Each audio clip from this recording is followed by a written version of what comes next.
Week's story is called Silent Scream.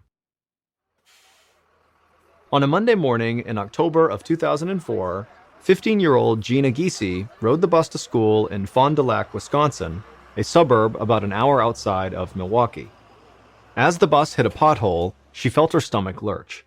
She'd had a stomachache all morning and barely touched the toast her mom handed her for breakfast. Normally, Gina would have taken any excuse to miss school on a Monday, but today was different. It was the start of homecoming week at St. Mary Springs High School, and she had been looking forward to it since the end of summer vacation. It was also her first year on the varsity volleyball team, which was a big deal for a sophomore. Gina didn't want to miss practice for the big game against their rival school, which was taking place that Thursday. As the bus pulled into the school parking lot, Gina convinced herself that she'd feel fine once she saw her friends and got to class. But the moment she stood up from her seat, she felt heavy and sluggish. It was like an invisible weight was trying to pull her through the floor. It took all her energy just to make it to English class. She spent the rest of the day fighting to keep her eyes open until it was finally time to go home. Later that night, while watching TV, Gina felt her arm start to tingle. She shook it, but the tingling wouldn't go away. Gina decided that she was probably just fighting off a flu bug, and so she just needed a good night's rest. And so she went to bed, and it didn't take long for her to fall into a deep sleep. But when she woke up the next morning, she didn't feel any better. In fact, as the week went by, Gina still just did not get any better. By Thursday, she was still exhausted and feeling achy. But today was the day of her big volleyball game, and Gina was not going to miss it. She dragged herself out of bed, but when she reached for her robe, her arm felt like it was made of lead. But she shook it off and took a deep breath, and then headed to the bathroom. A few hours later, Gina took her spot on the volleyball court. She felt a bit queasy, but she chalked it up to pregame nerves. The stands were full of supporters chanting and eager to cheer her team on. Once the game started, the opposing team served the ball over the net. One of Gina's teammates got underneath it, lobbing the ball towards Gina and setting her up for an easy play. All she had to do was spike it over the net. But as the ball got closer to her, her vision suddenly doubled. She was seeing two white volleyballs sailing toward her face. Gina blinked, unsure of which one to hit. She leaped up, swatting at the air, and her palm did make contact with the hard vinyl ball, and immediately a jolt of pain shot through her arm. But she didn't care because she had done her job and returned the ball. The other team dove for it and missed. As the ball fell to the floor, the stands erupted. Gina had scored. She smiled and blinked a few times. A moment later, her double vision had cleared, and she breathed a sigh of relief. She was on a roll for the rest of the game. After the game, Gina went out with her teammates for some celebratory ice cream. By the time she got home, she had forgotten all about the double vision from the start of the game. Her arm was a little stiff from hitting so many balls, but she felt better. The next morning, Gina slept through her alarm and woke up late. She tried to get up, but her entire body was so achy and stiff. Her forehead was hot, but her teeth were chattering, and she was thirsty. She desperately needed a glass of water. Gina swung her legs over the side of the bed, then lurched forward to stand up, and nearly fell over sideways. It wasn't that her body felt limp. It was like her joints were so stiff she couldn't move them, so she couldn't walk. She felt like a mechanical doll whose battery had run out. Gina fell back into bed and called her dad, John, for help. John ran upstairs and came over to help his daughter out of bed. Gina threw her arm around his shoulder, and he propped Gina up onto her feet. Then John walked her down the hallway to the bathroom. Even though he tried to look calm, Gina could see the fear in her father's eyes. She tried to thank him for helping, but it was like talking with a mouthful of peanut butter. Her brain knew the words, but her tongue just couldn't keep up. That's when her dad yelled out to her mom, Anne, and said to get Gina's pediatrician on the phone right away. Anne got an appointment and helped John get Gina into her jacket, and then they guided her out to the car. Gina could barely put one foot in front of the other. But on the way to the doctor, something even more frightening happened to Gina. Her left arm just started jerking uncontrollably, and so her mom held Gina's other hand, looking totally panicked and afraid. Gina's mind was so foggy she could barely process what was going on. Less than an hour later, Gina was at her pediatrician's office. The doctor put her through blood tests, a CT imaging scan, and an MRI. Once those were all done, they sent her to an examination room to wait for the results. Gina shivered as she sat on the thin paper stretched out over the doctor's examination table. Her arms still shook uncontrollably, and her parched mouth was filled with saliva. She had been drinking water, but nothing could quench her thirst. Eventually, there was a knock at the door, and Gina's doctor walked into the room. He had a calm demeanor, but Gina could see in his eyes that something was clearly wrong. He told Gina and her parents that there was clearly something going on to make Gina extremely sick, but he just didn't know what it was yet. Gina's blood work came back fine. The neurologist couldn't find anything on her CT scans either. Gina didn't understand what this all meant, but she was scared. She could feel drool leaking out the side of her mouth, but she couldn't muster enough energy to make it stop. The doctor handed Anne a tissue, and Gina felt her mother's hand gently wipe it away. The doctor said that Gina needed to see a specialist at a larger hospital in Milwaukee, 70 miles away, and she had to get there fast. Minutes later, Gina was loaded into the back of an ambulance. Her parents held her hand and promised they'd follow right behind. During the ride to the hospital, Gina felt dizzy, so she leaned her head back against the stretcher she was strapped to and closed her eyes. She hoped that this next doctor would have an answer and she'd feel better soon. Despite the sound of the blaring siren, Gina could barely keep her eyes open, and she quickly fell asleep. The next thing that Gina remembered was waking up in a stark white hospital room with fluorescent ceiling lights that hurt her eyes. A nurse came in to check Gina's blood pressure. She asked if Gina could stand up. Gina slid off the hospital bed, and for a moment, she stood perfectly still. Then her body started jerking violently. The nurse caught her before she fell to the ground and helped her into a wheelchair. When Gina sat down, her eyesight became blurry again. It was like she was looking at the nurse through a sheet of wax paper.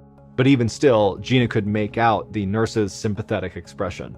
The nurse told Gina not to worry. The neurologists would have her test results soon. Dr. Rodney Willoughby was in his office when Gina's test results arrived a few minutes later. He read and reread the results a dozen times. He was the lead doctor on Gina's case, and he needed to be absolutely certain of what he was seeing. He'd been a doctor for over 20 years, but this was his first time encountering a case like this. And now he was about to deliver the most tragic diagnosis of his career. With a heavy heart, he left his office and walked into the small room where Gina's parents were waiting. Anne and John both stood to greet him, looking hopeful. Dr. Willoughby sighed and broke the news. Gina had contracted a fast-moving, fatal disease that killed almost 60,000 people every year. And while there was a vaccine, Gina was now too far gone for it to work. No one in recorded history had ever survived once this disease progressed this far. Dr. Willoughby told Gina's parents that over the next 24 to 48 hours, Gina's organs would fail and her heart would stop. At this point, the only thing they could do was keep her comfortable until she died. Judging from Anne and John's blank expressions, Dr. Willoughby could see that his horrific words had not sunk in yet. Then Anne collapsed into her husband, sobbing. John begged Dr. Willoughby for a solution. There had to be something they could do. But Dr. Willoughby just shook his head. There was no beating this disease. He stood with Gina's parents while they grieved, then gave them privacy to sit with their daughter. By this point, Gina was drifting in and out of consciousness. Dr. Willoughby could tell she wasn't coherent enough to understand what was happening to her. It was heartbreaking to know there was nothing he could do to help her. But throughout the afternoon, Dr. Willoughby was finding it harder and harder to accept Gina's fate. He called the CDC before he left the office. He knew the chances were slim, but he wanted to know if there was any new or promising research that could save Gina's life. They said no. But Dr. Willoughby was not satisfied, so he decided to do some digging of his own. Later that night, he pored over a stack of medical studies and published research. For hours, he flipped through page after page of the same grim findings, drinking coffee to keep himself awake. Finally, sometime past midnight, an autopsy report caught his eye. Until that point, most of the medical community assumed that Gina's disease caused organ failure by eating away at the brain. But this report suggested that wasn't actually true. The pathogens left the brain completely intact. Instead, the virus kills by disrupting the brain's ability to regulate necessary body functions like respiration and heart rate. That's what causes the body to shut down and die, but not by damaging the brain itself. Dr. Willoughby was even more fascinated by what he read next. The autopsy showed that just before each of these victims died, their immune systems actually began to fight back. That meant that the disease was beatable. It just caused organ failure too quickly for the immune system to react. Dr. Willoughby wondered if there was a way to temporarily shut down Gina's brain activity without killing her. If this could be done, her brain would be protected from the deadly viral attack. The pathogens would be prevented from causing her brain to malfunction and destroy her body. This would give her immune system time to produce antibodies and fight off the virus. That's when Dr. Willoughby came up with a radical idea. It was Gina's only hope.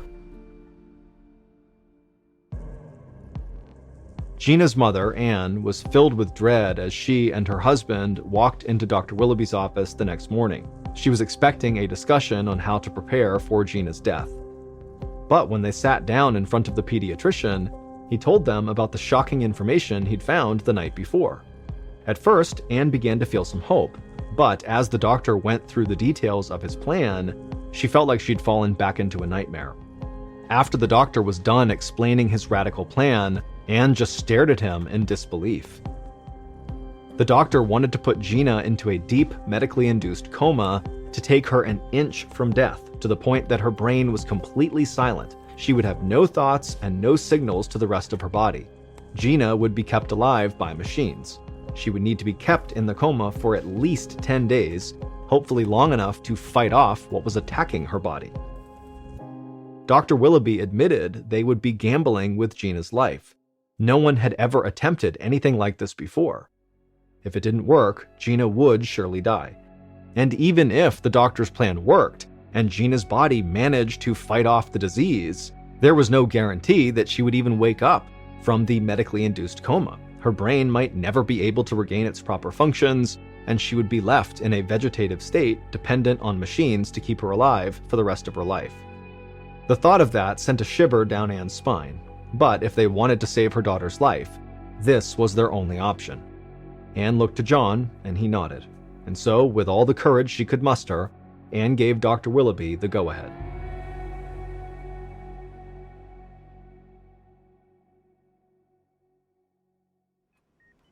On October 10th, Dr. Willoughby and a surgical team gathered in the operating room. Gina was brought in, and the anesthesiologist administered drugs to induce a medical coma. The coma would help to regulate her routine brainstem functions, such as breathing and circulation. After the procedure was completed, Gina was wheeled back to the ICU. Dr. Willoughby barely left the hospital for the next few days.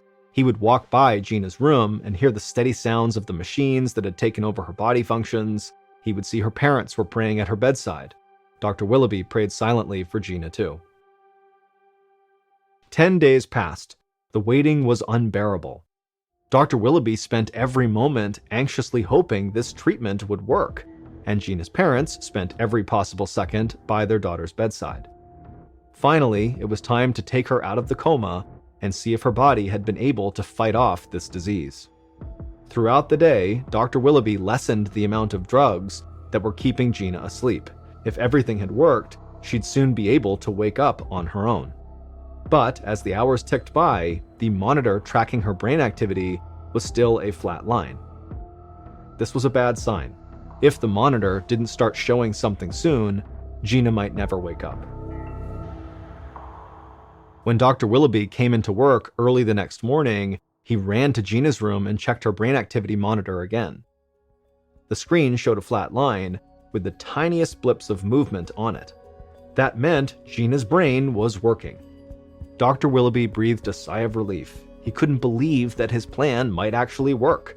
But Gina still had not actually woken up from the coma. When Anne and John arrived at the hospital later that morning, Dr. Willoughby led them over to Gina's bedside. He positioned Anne right over Gina's face. Then he opened Gina's eyes with a speculum, which is a tool eye doctors typically use to keep patients from blinking.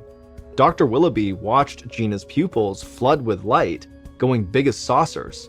Then they started to move. Gina was awake. Dr. Willoughby could see her eyes darting from right to left, looking all around the room, and then finally her eyes settled on her mother's face.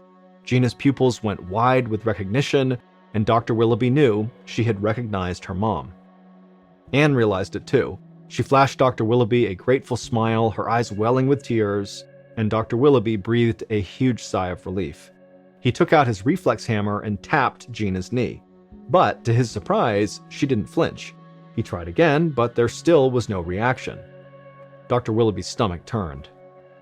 Even if Gina was still groggy, her body should have naturally had a reflex. He tried to keep a neutral expression, but he knew Anne and John could tell something was wrong. He didn't know how to tell them that Gina was awake, but physically she was paralyzed. She was literally locked inside of her body. The condition is actually called being, quote, locked in, and it's a rare disorder of the nervous system. People with locked-in syndrome are paralyzed except for the muscles that control eye movement.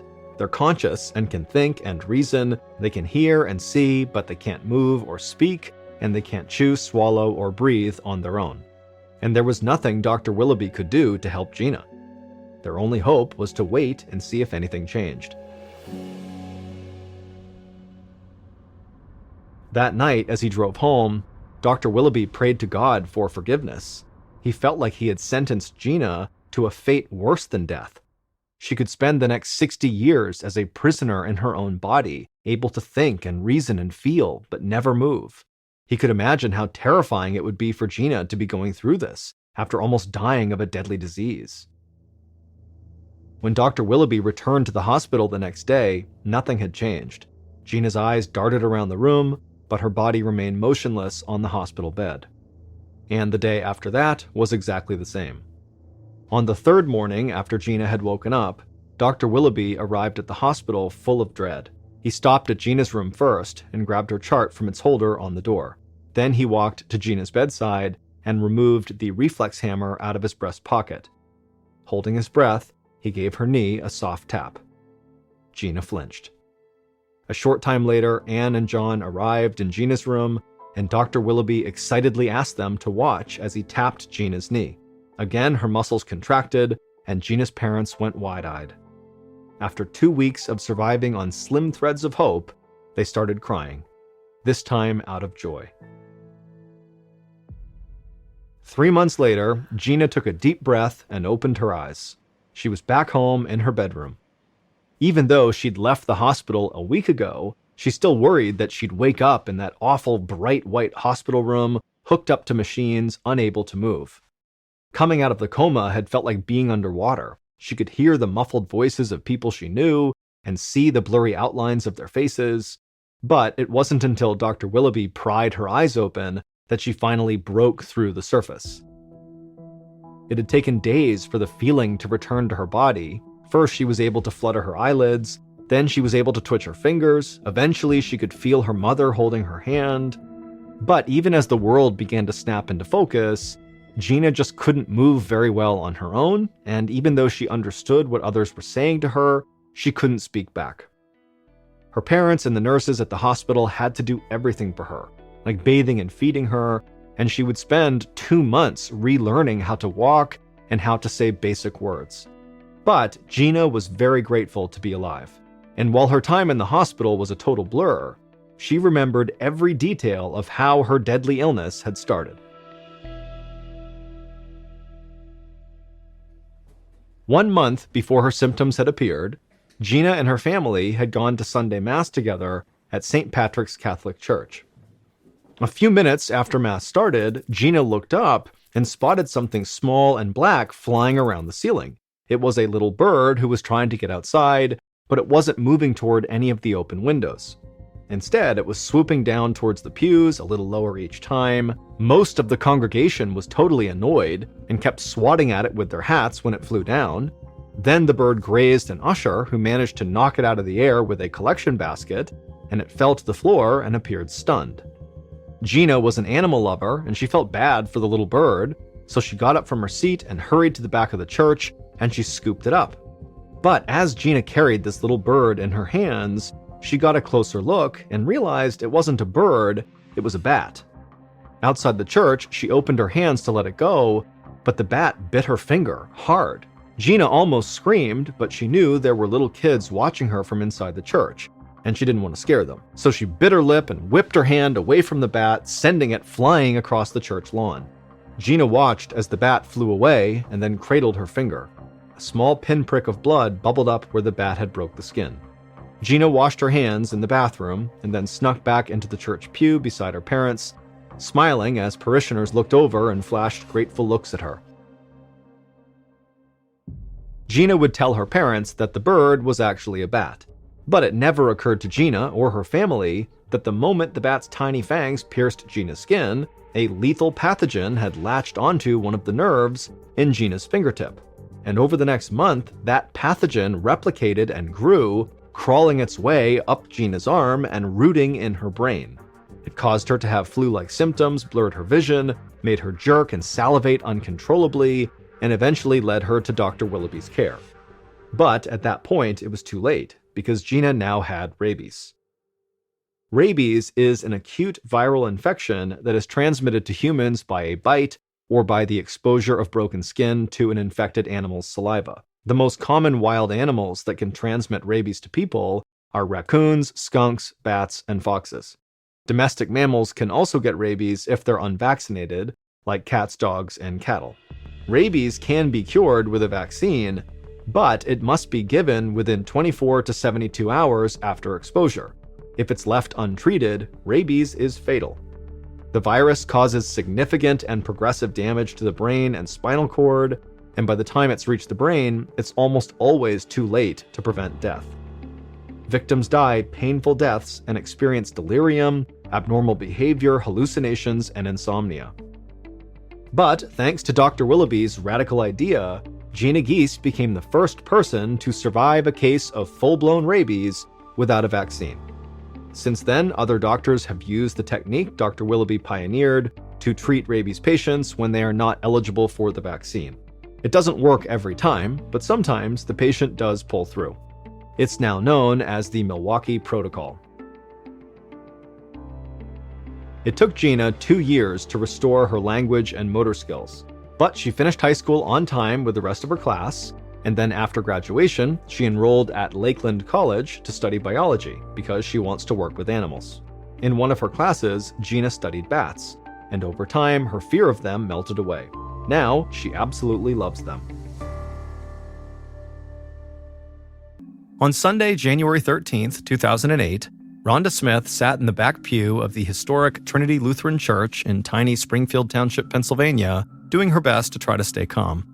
The 42-year-old choir singer knew that her pastor, Greg Shreves, would soon call her up to the pulpit to speak, so she was keeping a close eye on him, waiting for his signal. The winter sun streamed in through the stained glass windows of the 18th century sanctuary, and the rays caught the minister's beautiful pale blue eyes. And when this happened, Rhonda noticed, and right away she couldn't help but think to herself how unbelievably handsome the minister really was. At age 56, Shreves was an unlikely minister. He had spent decades as a country club golf pro and official on the professional golf tour before answering God's call in 2005. Shreves was more than 6 feet tall and very fit, and he had blonde hair that was still visible amongst his grays. And he was single. Now, Rhonda was not romantically involved with her minister. To her mind, it was just more of an intimate friendship. But she was deeply touched by everything the minister had done for her. On this particular Sunday, as Rhonda sat nervously in the pew, Pastor Shreves announced that a fundraising campaign he had launched to help Rhonda with her expenses had brought in $3,000. Then Pastor Shreves gave the signal to Rhonda for her to come up and say a few words. And so when Rhonda stood up and began walking towards the pulpit, the 100 or so people in the pews immediately began to applaud and cheer as she walked towards the front. By the time Rhonda was standing at the pulpit next to Pastor Shreves, she was totally embarrassed, but also very touched. Rhonda had actually asked Pastor Shreves for this opportunity to thank the whole congregation, but now that she was actually up there, she was shaking with anxiety. She looked over at Pastor Shreves, who nodded warmly to her, as if to say, "You can do this." So Rhonda took a deep breath, and then she began to speak. She would tell the members of the church that in the 2 years since she had been attending Trinity Lutheran, she had felt welcomed with open arms. This really felt like her home. Rhonda's voice broke as she admitted to the struggles in her life, struggles that many in the congregation already knew about. Rhonda was unable to work full-time because of her battles with mental illness, which had driven her at times to thoughts of suicide. She had been in danger of being evicted from her apartment because she couldn't afford her bills when Pastor Shreve stepped in and began raising money for her. Rhonda tearfully said she owed a debt of gratitude to everyone in the sanctuary as she looked out at all the beaming faces. Out in the crowd was Judy Zellner, a 60-year-old grandmother who was Rhonda's best friend at church. Judy had actually introduced herself to Rhonda on the very first day that Rhonda had shown up at Trinity, and in no time, they were having lunches together like old pals. There was also Mary Jane Fonder, who was also out in the pews, and she was a singer in the choir with Rhonda. Mary Jane was 65 years old and very eccentric. She often wore a wig, sometimes backwards, but she was so kind. One time, when Rhonda was not feeling very well, Mary Jane had baked her a blueberry pie as a way to cheer her up. And of course, there was Pastor Shreve standing right next to Rhonda, who had taken Rhonda under his wing and even offered her temporary work in the church office. Rhonda had never met a man that was so caring and loving. To close out her speech, Rhonda, again very tearfully, told the congregation how thankful she was, and she also said, I don't know what would have happened to me without all of your love and support, so thank you. And then after that, the room broke into applause again. As Rhonda stepped down from the pulpit, Pastor Shreves made a show of smiling really wide and winking right at Rhonda, really letting her know how special she was. And as she walked back to her pew, feeling very special, she couldn't help but wonder if any of the other women in the congregation felt just a little jealous because of her obvious close relationship to Pastor Shreves, someone that all the women really seemed to like in this church. But just then, Rhonda noticed someone unfamiliar sitting in her row. The man had a gray beard, messy hair, and he wore glasses. His clothes looked rumpled, and Rhonda noticed that he was actually the only person in the entire church who was not clapping for her. The following Sunday, Rhonda did not go to church. Instead, she was sobbing uncontrollably on the phone with a mental health counselor, saying that she was a failure and couldn't drag herself out of bed. Social workers were so worried about her that they visited Rhonda's apartment just to make sure she didn't hurt herself. When they got there, they found Rhonda in her pajamas, looking like she hadn't slept for days. The social workers really wanted her to sign up for an inpatient treatment program, but Rhonda said absolutely not. She was supposed to start work as a temporary secretary for the church on Monday, and she was not about to miss that, even if it meant giving up going into this treatment program. She had made a promise to Pastor Shreves that she would do this job, and she was not about to let him down. Rhonda knew that she was repeating a familiar pattern. Just when something good was right within reach, she would have a mental breakdown that kind of ruined it. She had always dreamed of being a teacher, but these bouts of depression and anorexia had kind of doomed her ambitions. Now she was unemployed in her 40s, and her romantic life was not much better. Rhonda was a smart and attractive person, but her relationships always fell apart. At one point, she had poured her heart out to Pastor Shreves about her history of bad boyfriends. And when she did, he put his arm around her and he reminded her that it only takes one good person. Pastor Shreves called that Sunday night to check in on Rhonda after she didn't come to church. He wanted to make sure Rhonda was okay, but he also wanted to make sure that she'd be able to work the next day. The pastor was going to be away at a conference, and so he needed someone there at the church to answer the phones. And Rhonda promised him she would be there bright and early. By Wednesday morning, so 3 days into her temporary job, Rhonda had learned the routine of her new job, but it was making her lonely. From 9 to 5 every day, Rhonda was supposed to sit in this little plain office inside of the church and just wait for the phone to ring. With Pastor Shreves gone, she was the only person in the church, so she had no one to talk to while she worked and way too much time to think about her own problems. But on this Wednesday, she did her best to cheer herself up by reminding herself that she had a date that day after work.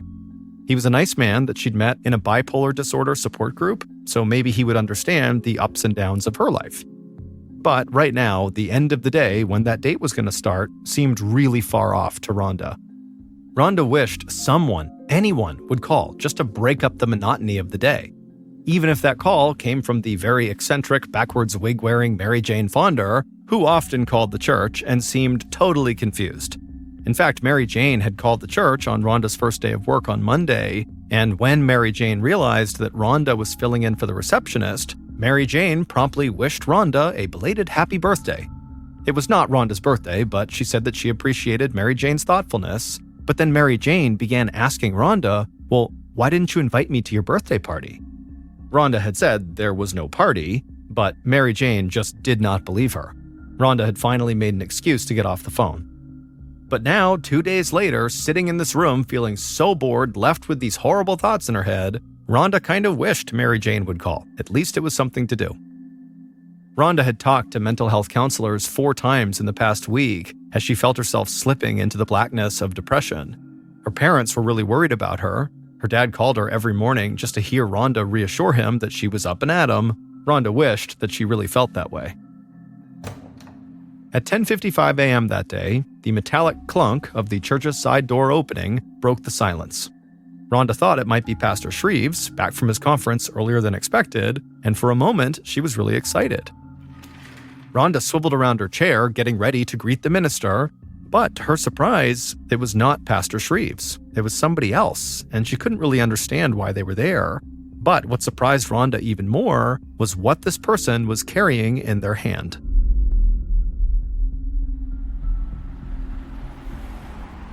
Two hours later, at 1 p.m., Judy Zellner, who was Rhonda's best friend at church, parked outside of Trinity Church and stepped out of her van into the crisp winter air. Judy had long ago lost her tolerance for cold days like this, and so she made a beeline for the church building. Judy fumbled for her keys, eager to get inside of the warm building. She glanced into the ground floor window of the church offices, but didn't see anybody inside. Judy was the sexton of this church, which, she would joke, was a fancy way of saying she was the cleaning lady. And on this day, that was why she was at the church, to clean it. When Judy finally found the right key and put it inside the lock, she was surprised to find the side door of the church was actually already unlocked. Springfield Township was a community of only 5,000 people with very little crime, but the policy was, on weekdays, the church doors were supposed to be locked. But regardless, Judy stepped through the door and began to peel off her coat, and as she did, she looked up and noticed the door that led into the office where Rhonda was working was open.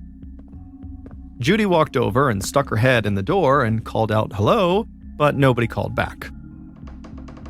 So Judy opened the door the rest of the way and she looked into the office, but there was no one sitting behind the desk, there was nobody inside the office, and she was about to leave and go walk around the church to find where this mystery person was who had unlocked the side door, when Judy spotted something just on the side of the desk inside of this office.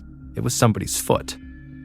Judy at first didn't even know what to do, but then instinct took over and she rushed around the desk and she looked down and she could not believe what she was seeing. There was a woman laying face down in a pool of blood that had totally saturated the carpet beneath her. The woman's long brown hair was all matted red, and the side of her face that Judy could see was totally destroyed. It was like a shattered mess of flesh and bone. But whoever this woman was, she was still breathing. Judy could see her chest rising and falling. Judy wanted to roll this person over and try to perform CPR, but she could tell the woman's injuries were just too severe for her to help. Then it dawned on Judy, whoever hurt this person could still be inside the church. And so Judy snatched the church's cordless phone off its cradle and ran outside without her coat. Standing in the parking lot, freezing cold and shaking with fear, Judy dialed 911. When the dispatcher answered, Judy blurted out that somebody was attacked inside of her church. Paramedics and a state trooper arrived a few minutes later, and Judy showed them to the church office where she had found the woman on the ground. And when the paramedics went in there, the woman on the ground was still alive. And so the paramedics asked Judy to leave the office while they attended to this woman, and so Judy nodded and went back outside again, but then looped around to the side of the building and looked into the office through the window. And when she did, she saw the paramedics lift the woman off the ground and roll her over onto a backboard to take her out to the ambulance. And it was at this point that Judy finally got a look at this woman, and the woman who had been hurt was her dear friend, Rhonda.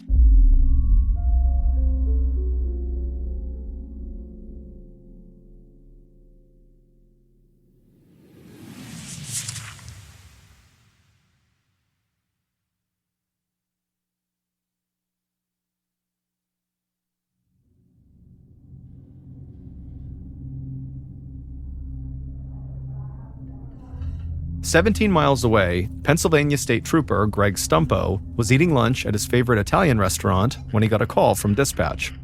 A woman had been apparently shot inside of the Trinity Lutheran Church, and she was barely clinging to life, and so could Stumpo report to the scene. Since Stumpo was the senior officer on his 3-man detective team, Stumpo knew he would lead any investigation. Stumpo wolfed down the rest of his chicken parmesan and then hit the road for the church.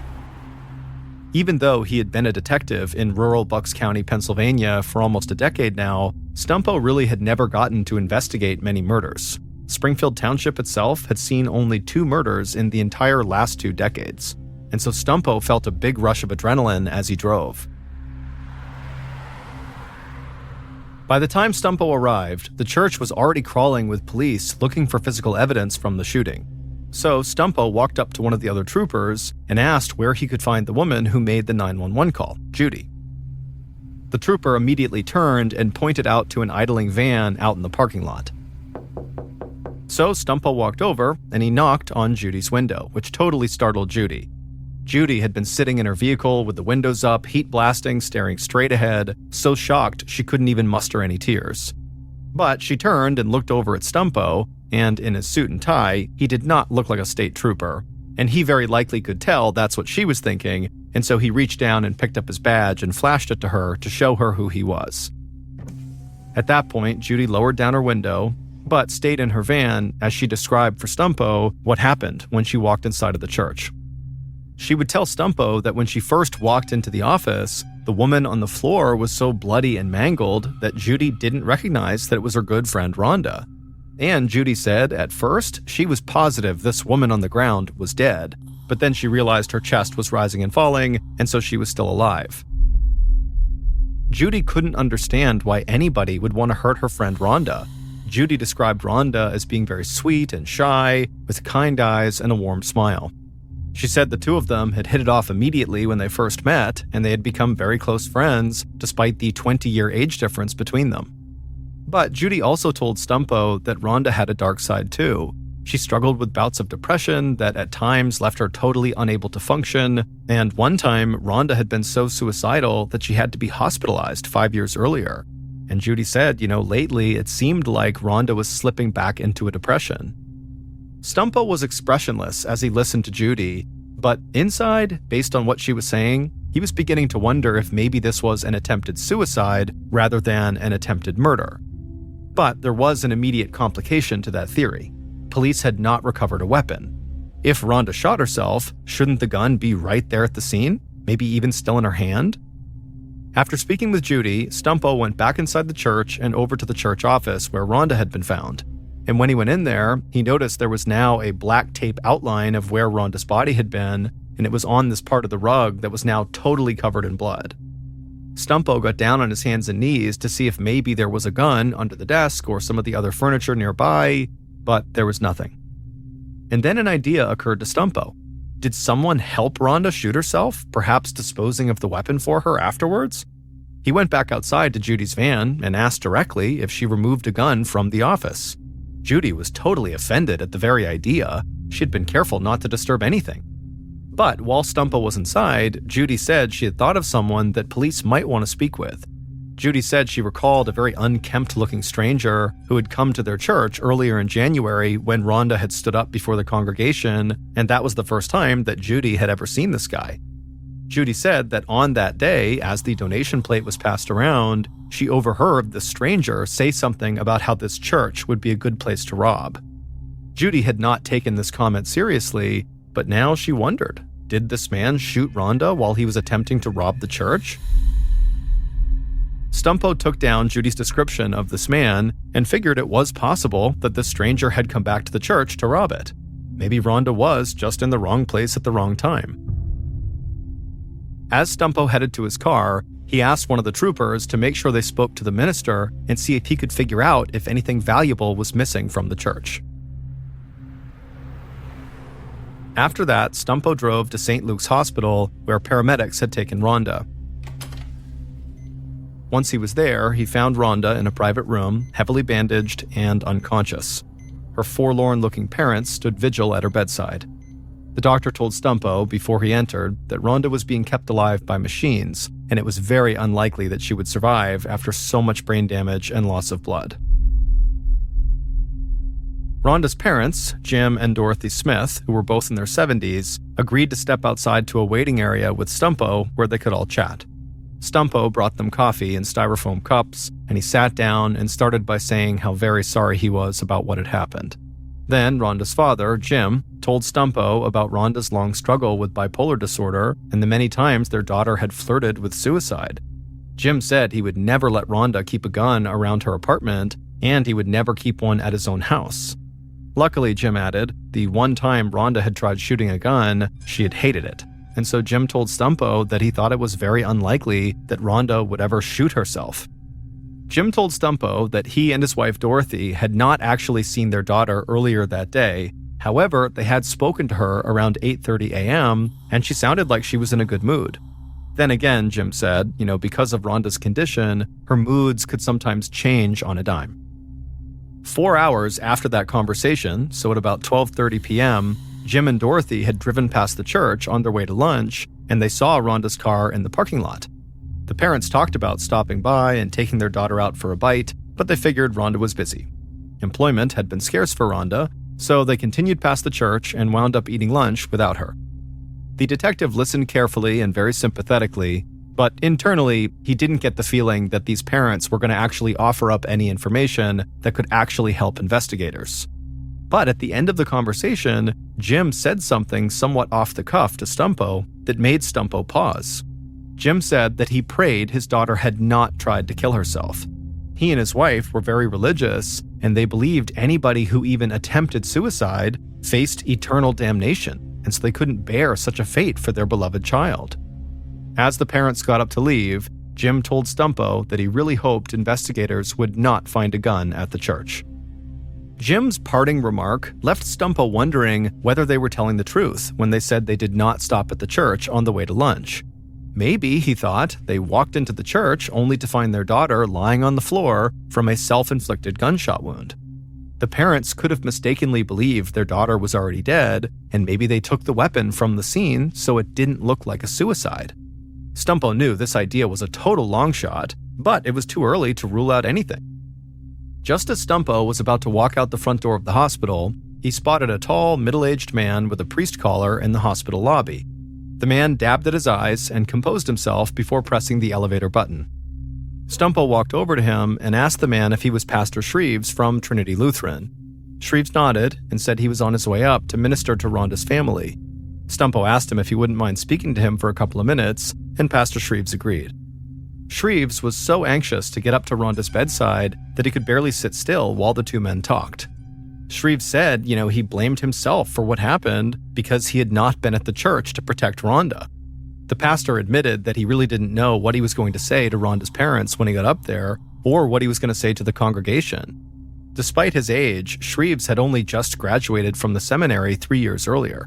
Before that, he was competing in golf tournaments, and so nothing in his limited experience as a minister had prepared him for something like this. The pastor also said he didn't know Rhonda all that well, and he couldn't remember when she actually first joined the congregation. He described her as a very quiet, lonely young woman who had struggled with mental health issues. Stumpo sized up the minister as he spoke. The man was very handsome, as Judy had mentioned to Stumpo, but what really stood out to Stumpo was not this guy's good looks, but the fact that he did not see Rhonda as a close friend. He actually said, he was not that close with her. Judy had told Stumpo that Rhonda saw the pastor as a very dear friend and mentor. And so to Stumpo, it seemed very clear that Rhonda and Pastor Shreves' relationship was very imbalanced. However, Pastor Shreves did know enough about Rhonda to suggest to Stumpo that he really should look into Rhonda's troubled love life. Shreves said that Rhonda had told him at one point that she had been in a very abusive relationship a few years ago, and things had actually gotten so bad that Rhonda sought the help of a domestic abuse center. Shreves said he didn't know who this ex-boyfriend was, but it was clear to him that their relationship still weighed on Rhonda years after they parted ways. Pastor Shreves told Stumpo that Rhonda also had a more recent breakup with a man she had met online who lived in Philadelphia. Shreves said that as far as he knew, Rhonda and this guy had gone on a few dates, but then at some point the guy had stopped returning Rhonda's calls, and that had left Rhonda feeling very sad and very wounded. Shortly after this, Stumpo and Shreves wrapped up their conversation, and Stumpo headed out the door. And as Stumpo left the hospital, his head was spinning.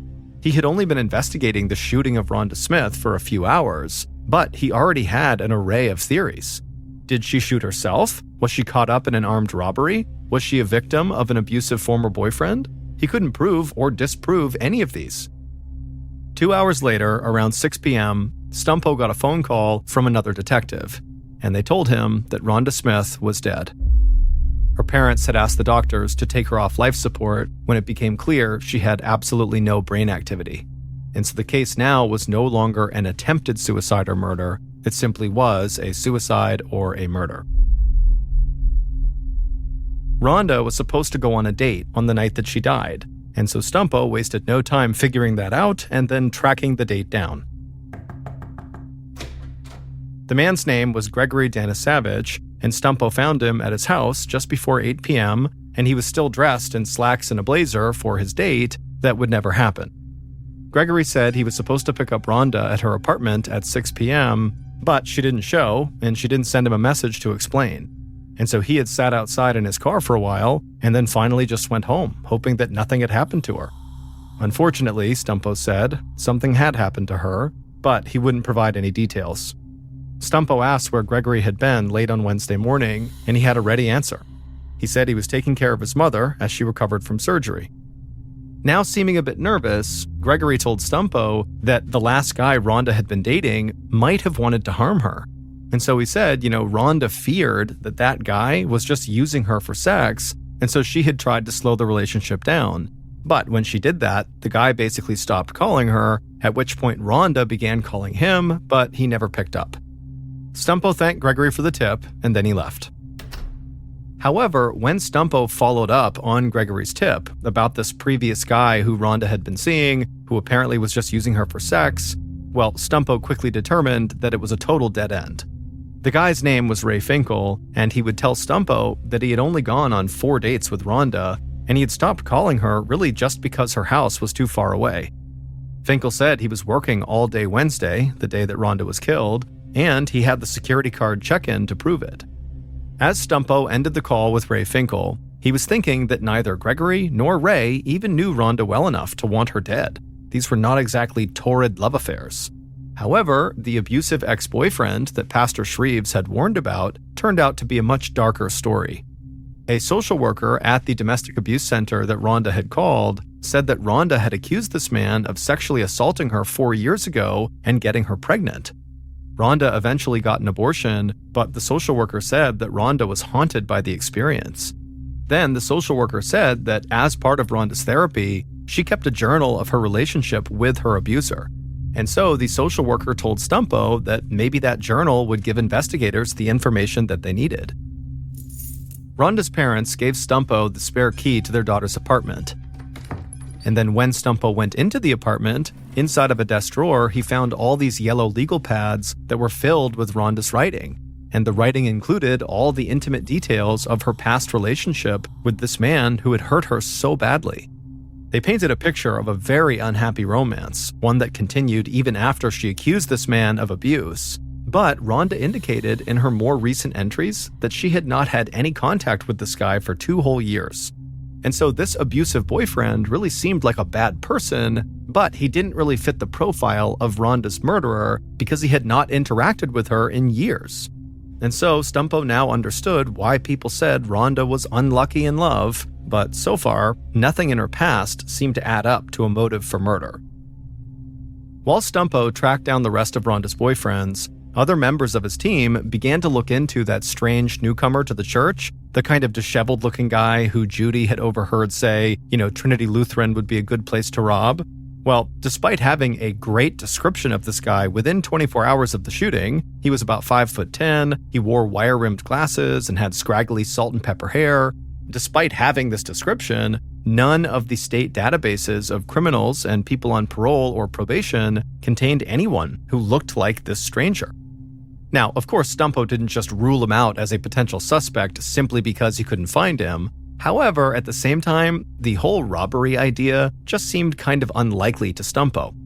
Pastor Shreves had told Stumpo that the church rarely had any cash inside, and the pastor actually looked all around the church and couldn't find anything missing following the shooting.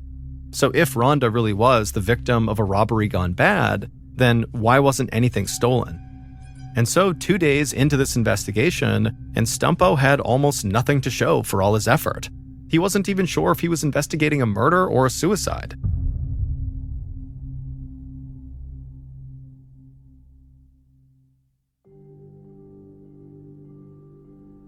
A few days later, on Monday afternoon, January 28th, so 5 days after the murder, Stumpo sat in the balcony of the church as Pastor Shreves led Rhonda's memorial service below. More than 250 people had packed into the church to show their love for Rhonda. Stumpo looked down and saw Rhonda's parents sitting in the front row, and as he did, he considered the possibility that, the parents had covered up their daughter's suicide. It seemed extremely unlikely, but it was still possible. Then Stumpo scanned around the rest of the teary-eyed parishioners and thought to himself, if Rhonda did not kill herself, then the culprit was probably in this room. After the service ended, Stumpo waited for the crowd to thin, then he asked Pastor Shreves if he had a few minutes. Shreves walked Stumpo out of the church and across the parking lot to the small ranch house where he lived. As they reached his porch, Stumpo noticed an apple pie sitting in front of the side door to the house. But Pastor Shreves was not happy about this pie. As soon as he read the note that was sitting on top of the pie, Shreves expressed his irritation. He explained to Stumpo that one of the members of the church would often leave food for him, even though he had asked her to stop. Stumpo asked Shreves who this woman was, and Shreves would say her name was Mary Jane. The same Mary Jane who was very eccentric and wore her wigs backwards, and at one point had actually baked a pie for Rhonda. Shreves would say, Mary Jane was a member of the church's choir and she was a talented artist whose paintings hung on the walls of the church. But he said, I think she has a crush on me. And as the pastor talked, Stumpo remembered how people at the church said there was like this running joke that, Pastor Shreves was single and handsome, and basically all the women who went to this church had crushes on him, and some of them liked to bring him unsolicited gifts like food. And so Stumpo was pretty sure that Rhonda Smith must be one of these admirers, just like Mary Jane was. And, that was probably why their relationship seemed so imbalanced, with Rhonda looking at the pastor as this mentor and close friend, and the pastor basically being like, yeah, I know Rhonda, she's nice, but that's about it. Over the next few days, the events on the morning of the shooting became increasingly clear as investigators talked to more people and collected records.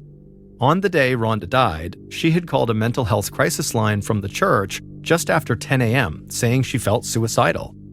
Then at 10:55, she stopped using the church internet service, suggesting she was either shot right before then or right after that point. And so in Stumpo's mind, it was easy to imagine a desperate, lonely person making one last call for help before just ending it all. But then, on January 30th, Stumpo received the autopsy report. Sitting at his desk in the police barracks 15 miles from Springfield Township, Stumpo marveled at what he read in the report. It didn't solve the case by any means, but it did make one thing clear. This was no suicide. The medical examiner found that Rhonda had been shot twice. The first bullet glanced off her forehead, while the second round penetrated her skull.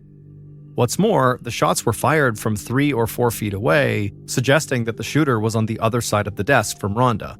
The coroner said Rhonda's head had none of the tiny burn marks that are associated with shots fired at extremely close range, like a suicide gunshot would be. And so Stumpo concluded that, while Rhonda may have been depressed, she certainly did not pull the trigger to end her own life. She was definitely murdered. About a week later, on the evening of February 6th, Stumpo and another investigator named Bob Egan arrived at Trinity Lutheran Church just before 7 p.m. when choir practice was about to begin. One of the few members of the church community they had not spoken with yet was Mary Jane Fonder, though they had heard a lot about her. Mostly that she was very eccentric, wore her wig backwards sometimes, and periodically dropped off pies for the pastor and for Rhonda. And so Stumpo and the other investigator walked into the church and right away they spotted Mary Jane along with the other members of the choir getting ready to start their practice, and the investigators flagged Mary Jane and asked her to come with them so they could talk to her in a side room. But as they were walking over to this room, Mary Jane said to them that she had actually been meaning to reach out to them because she had spoken to Rhonda a couple of days before she was killed. Mary Jane said she had called into the church and was surprised when Rhonda answered and not the normal secretary. But Mary Jane said she had actually just taken the time to talk to Rhonda because Mary Jane had been worried about Rhonda's state of mind, like many other people in the church were. And so Mary Jane told the investigators that Rhonda apparently had such a crush on Pastor Shreves that, at least to Mary Jane, it seemed like it was clouding her judgment. And the example that Mary Jane gave to show this was she said the minister had organized a birthday party for Rhonda just before her death, and Rhonda had not invited Mary Jane to attend, even though in Mary Jane's eyes, they were close friends. And so it just seemed like Rhonda was being weirdly protective of Pastor Shreves and didn't want other women there. Mary Jane would also tell the investigators that she was just too upset to even attend Rhonda's memorial service, but she had baked a pie for Rhonda's parents and visited with them after the service. Then Detective Egan asked Mary Jane point blank, did she own a gun? And Mary Jane kind of laughed and said no, and she wouldn't even know how to use one. So the detectives thanked Mary Jane for her time, and then she turned and headed back over to choir practice, and the detectives walked out of the church feeling like they were no closer to solving this crime. But having now met Mary Jane, she seemed less like this totally eccentric, weird person that people had made her out to be, and more just like a very harmless old lady. The following day, February 7th, Stumpo learned that the state police were reassigning the other two detectives in his unit to other cases that weren't even murders. Stumpo knew what that meant. His bosses were losing confidence in his investigation because he was not making enough progress. And so now the Rhonda murder investigation was down to just him and Detective Egan, who was on loan from headquarters. And as weeks passed by, still with no breakthrough, Stumpo began to worry that they might never solve this crime. But Detective Egan, who was a veteran homicide investigator, kept saying that you never know when a hot tip will come in the door. And that's exactly what happened on a cold and windy morning on Saturday, March 29th, nearly 9 weeks after Rhonda's murder. 6 miles from Trinity Lutheran Church, a man and his 8-year-old son were fishing in Lake Nakamixon under the bridge that runs across it. At some point, the boy noticed something shiny in the muddy, shallow water at the lake's edge. He pulled what looked like a toy gun out of the water and showed off his trophy to his dad. But when the boy's father took a look, he realized his son was not holding a toy, it was a real gun. The father snatched the revolver from the boy's hands and immediately popped open the cylinder and shook the weapon to make sure it was not loaded. 3 live rounds fell into the mud, plus the casing from a bullet which had already been fired. The boy's father called the state police barracks where Stumpo worked to report that his son had found a loaded gun in the lake, and the man wondered what he should do with it. The trooper who answered this phone call, whose name was Andrew Mincer, had been the first police officer on the scene at the Rhonda Smith shooting, and he immediately thought of the missing weapon from that crime. Mincer asked the father for the serial number on the gun, and after he got it, he told the father to hang onto the gun and give it to nobody else until he, Mincer, could get there to pick it up. As soon as Mincer hung up the phone, he ran the serial number through the National Crime Information Center, and in minutes, he learned who the Rossi .38 revolver was registered to. Stumpo was in the police barracks when this call came in, but he was down in the locker room thinking about how little time he had spent with his 5-year-old son lately. Police work was literally taking over Stumpo's life, and he had so little to show for it. Stumpo was about to head home when his cell phone rang. The call was coming from within the station he was standing in, and so Stumpo sighed at the thought of even more police work to do. But the instant Stumpo answered, Mincer, who was very excited, told him that a little boy who had been fishing out in Lake Nakamixon had just found a .38 caliber revolver just like the one that had been fired at Rhonda Smith. Mincer said the gun was purchased in 1994, 14 years before Rhonda's murder. But despite being a bit old and having been in the water, it still appeared to be in working condition. And so Stumpo suddenly felt totally energized, and he couldn't help but think, this sounds like we have just found the murder weapon. The next day was a Sunday, but the ballistics expert at the state trooper barracks happened to be in the crime lab that day working on another case. Stumpo convinced him to drop what he was doing and test the gun the boy found in the lake against the slug that the coroner pulled from Rhonda. And the test proved the revolver found in the lake was the one that killed Rhonda. The next day, Detective Stumpo and Egan visited the address associated with the original owner of the gun. And the property they went to was this rundown cabin at the end of a long driveway sitting on 11 acres of woods. Stumpo and Egan knew that this address was probably an important break in the case, but it didn't mean the original owner of this gun was definitely Rhonda's killer. It had been 14 years since this revolver was purchased, so plenty of time for the gun to change hands may be off the books. After Stumpo knocked, an old man wearing a dress shirt and a plastic pocket protector opened the door just a crack and peered out very suspiciously at the detectives. Egan asked if it would be okay if they came inside and spoke to him, and the man very reluctantly opened the door the rest of the way and stepped aside to let them come in. Stumpo and Egan were appalled by what they saw inside. The house was a hoarder's den. Junk-filled boxes and papers piled high and covered with cobwebs and bird droppings. The entire place just totally reeked, to the point where both detectives were breathing through their mouths just so they didn't have to smell the air. Now, the police knew this man was not the original owner of the gun. It was actually his sister who lived with him. And so the detectives asked him if his sister was home, but the man said she wasn't. So the detectives asked him if he knew that his sister had at one point purchased a .38 revolver.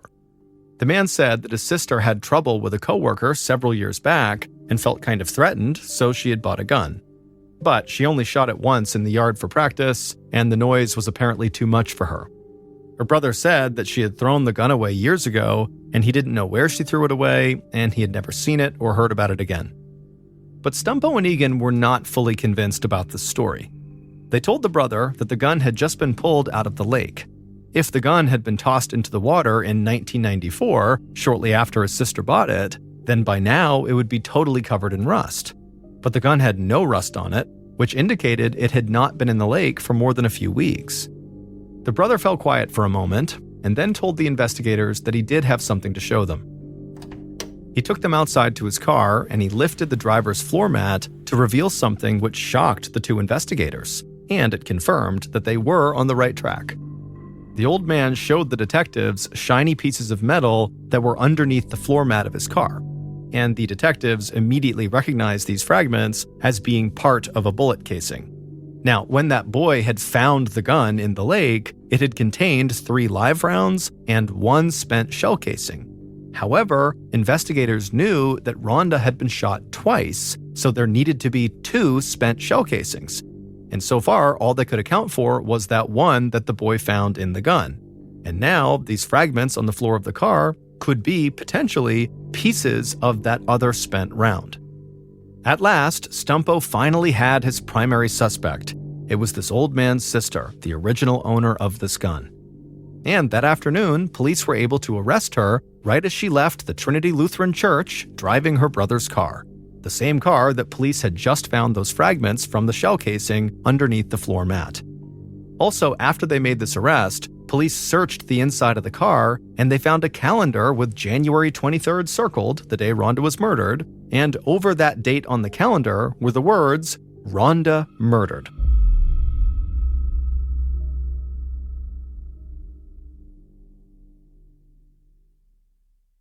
Based on Stumpo and Egan's investigation, here is what really happened on January 23rd, the day Rhonda was murdered.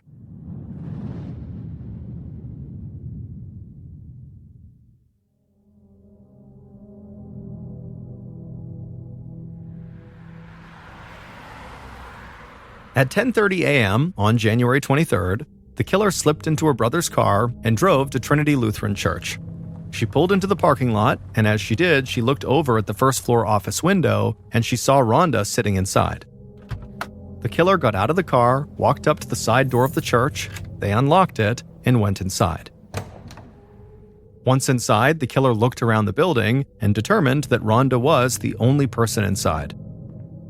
The killer then walked over to the church office where Rhonda was. She went inside, and as soon as she did, Rhonda's face lit up with recognition and a smile, until Rhonda noticed the revolver in the killer's hand. Seconds later, the killer raised the gun, aimed it at Rhonda, and fired. The shot struck Rhonda right in the forehead, knocking her off her chair and onto the floor. The killer rushed around the desk and stood over Rhonda, and right away they noticed the bullet had only grazed Rhonda's forehead. And so with Rhonda writhing in pain on the carpet, the killer backed up a couple of feet and then raised their gun again, aimed it at the side of Rhonda's head, and fired. And this time, the bullet went right into Rhonda's head. Satisfied that Rhonda was now dead, the killer casually left the church and drove to a hair appointment. After the detectives questioned her in connection with the murder, the killer got nervous and decided to get rid of the gun. So the killer borrowed her brother's car, drove 6 miles to that bridge that crossed over Lake Nakamixon, and the killer tossed the gun out the window without even stopping. And then, a month later, the boy and his father would find the gun. It would turn out the original owner of the gun and Rhonda's murderer was none other than the eccentric, backwards wig-wearing, apple pie-making Mary Jane Fonder. Mary Jane did not see Rhonda as a desperately lonely, depressed person on the brink of suicide. Instead, she saw Rhonda as this pretty young thing who was competing with her, Mary Jane, for the affection and love of Pastor Shreves. Mary Jane was convinced that Rhonda and the pastor were having this romantic love affair, even though they totally were not. In Mary Jane's mind, she believed that she and Pastor Shreves had this undeniable chemistry, and they were meant to be together. And she was sure he felt the same way, even though he repeatedly asked her to stop calling him and to basically leave him alone. The last straw for Mary Jane had been when the pastor had raised money to help Rhonda out, and then got the whole congregation to clap and applaud for her when she was up there speaking. No one ever helped out Mary Jane when she lost her job and needed money, and Mary Jane had been a member of the church for 14 years. Compared to her, Rhonda was a newcomer. So Mary Jane killed Rhonda out of spite and jealousy, and with the hope that once Rhonda was out of the way, Mary Jane would have the pastor all to herself. All of this was obviously delusional, but Mary Jane believed it. And it would turn out this wasn't the first time Mary Jane was connected to a suspicious death. Back in 1993, her 83-year-old father disappeared. Mary Jane, who was his caretaker, claimed that he walked out of the house and never came home. Now, at the time, police did suspect that Mary Jane had killed her father and either completely destroyed his body or managed to hide it really well. And Mary Jane, she remained under suspicion for this death, but police could never prove it. In the end, Mary Jane would be convicted of murdering Rhonda, and she would be sentenced to life in prison. However, she would die in prison only 10 years into her sentence.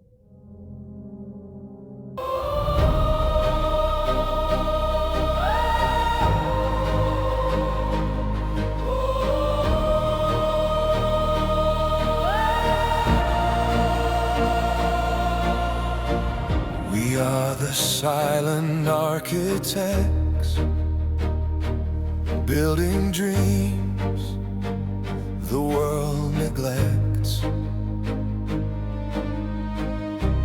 Layered stones of hope and fear, raised by hands they never hear. Silent architects, shaping futures from the wrecks.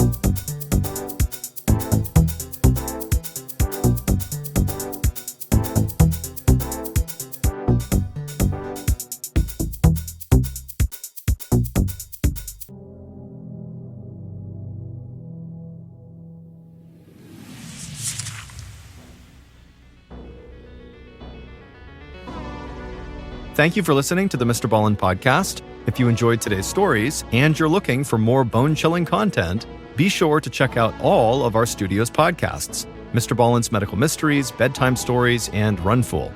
Just search for Ballin Studios wherever you get your podcasts and you'll find them all.